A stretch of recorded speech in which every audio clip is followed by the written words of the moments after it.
The soft golden light of the morning sun filtered through the tall, elegant windows of the bedroom, casting a warm glow over the neatly made bed and the classic, carefully arranged furniture, giving the room a serene and almost sacred atmosphere, while the quiet hum of the city outside barely penetrated the calm within. On the carpeted floor, a maid dressed in a pristine green uniform with white trim knelt with her hands pressed together, her eyes closed in deep, heartfelt prayer, the quiet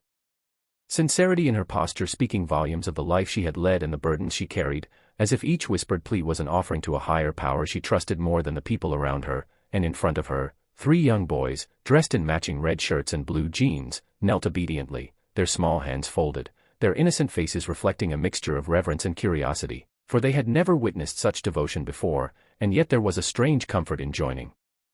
her, as if their hearts instinctively knew the importance of this moment, the eldest of the boys whispering a soft "Amen" under his breath, while the youngest fidgeted slightly but quickly quieted down, sensing the gravity of the scene. At the doorway, a well-dressed man in a sharp blue suit paused, his hand still on the door handle, frozen by the unexpected sight before him, a mixture of surprise, admiration, and an odd sense of guilt crossing his features, for he had always thought of this household in terms of wealth, control, and appearances, but here was a glimpse of something pure, untainted by money or social expectation, a moment of devotion that seemed to transcend all the trappings of his carefully constructed life, and he felt a strange stirring in his chest, an unfamiliar softness that made him step back, almost ashamed that he had interrupted such sacred simplicity. The maid's voice, soft but unwavering, continued her prayer, her words a mix of gratitude, hope, and quiet. Emotionally crushed, and terrified beyond reason, Richard hired a young nanny named Maya, soft-spoken, observant, a woman whose presence carried an unusual calm. He hired her not because she was the best, but because she was the only candidate who didn't seem intimidated by the mansion's gloom or his cold demeanor. From the first moment she stepped inside, Maya sensed something deeply wrong, not just with the girl's health, but with the house itself, the coldness of the rooms, the heaviness in the air, the strange silence at night when even the wind seemed afraid to move. She spent her days watching the girls closely, documenting everything, speaking to them gently, comforting them while Richard buried himself in medical research. And as days passed, she noticed patterns no doctor had cared to see. The girls worsened only when they were inside their bedroom. They always complained of nightmares involving a shadow mommy, their fevers rose at the same time every night, and an unusual scent lingered around their beds despite the room being sterilized daily. Maya watched, listened, pieced clues together, and finally noticed something chilling. The girls improved drastically whenever they spent time outside the house, laughing faintly, breathing calmly, their cheeks regaining a touch of color, only to crash again within hours of returning to the mansion.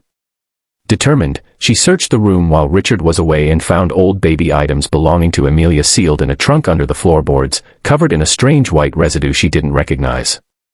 That night, as the girls whimpered again, Maya stayed awake in the dark and saw, with her own eyes, the air above their beds shimmering strangely, as if something unseen was draining life from them. She followed the smell to the vents, chemicals, mold, something deeper, and suddenly everything clicked. Racing to Richard, she told him everything she had found, and though he dismissed her at first, between people of different ages, backgrounds, and stations in life, the maid's voice grew stronger, more fervent, calling upon unseen forces to watch over these children, to keep them safe, to bless them with courage, wisdom, and love, her words imbued with a kind of magic born from years of struggle, sacrifice, and unwavering belief, while the boys repeated after her in their own innocent, stumbling way, their collective voices weaving a tapestry of hope, faith, and pure intention that filled the room with a palpable energy. And the man, now completely captivated, realized that he had never truly understood devotion, that all the money, status, and success he had accumulated were meaningless compared to the shared moment of sincere prayer, humility, and connection. The light shifted slightly as the sun climbed higher, casting long, golden streaks across the room, illuminating the small beads of sweat on the maid's brow, the earnest expressions on the children's faces, and the astonished awe on the man's features, creating a cinematic tableau of life, faith, and the quiet power of sincerity that no wealth could replicate. And as the final echoes of their prayers faded into the calm of the room, an unspoken understanding passed between them, a recognition that life was fragile, precious, and infinitely more meaningful when shared with honesty, humility, and open hearts. The man took a hesitant step forward, feeling a surge of emotion that he could not name, his voice barely a whisper as he muttered words of apology, gratitude, and admiration. And the maid, with a gentle nod, acknowledged him without judgment, offering instead a smile that seemed to carry the weight of years yet radiated pure light, while the children, sensing the man's softened demeanor, shyly returned their smiles, their small gestures bridging a gap that no conversation could have achieved, and in that moment, the room was transformed from a simple, elegant,